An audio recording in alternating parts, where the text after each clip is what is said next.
Operation rider പരിശോധനയുടെ ഭാഗമായി കൊല്ലത്ത് മദ്യപിച്ച് വാഹനമോടിച്ച 17 ബസ് ഡ്രൈവർമാർ പിടി.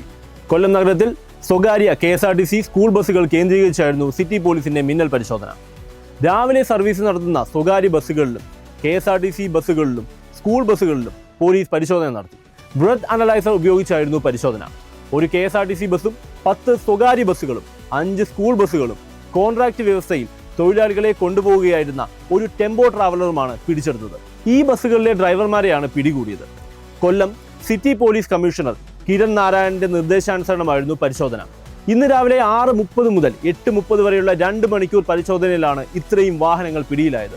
കൊല്ലം ചിന്നക്കട താലൂക്ക് ജംഗ്ഷൻ, അയത്തിൽ, കല്ലുന്താഴം എന്നീ 4 സ്ഥലങ്ങൾ കേന്ദ്രീകരിച്ചായിരുന്നു പരിശോധന. കൊല്ലം ACP S ഷെരീഫിന്റെ നേതൃത്വത്തിൽ Kollam west CI Fayas, east SI Vipin, Kilikollur SI Sreejith, Iravipuram SI Jayesh, junior SI Sabitha എന്നിവരുടെ നേതൃത്വത്തിലായിരുന്നു പരിശോധന.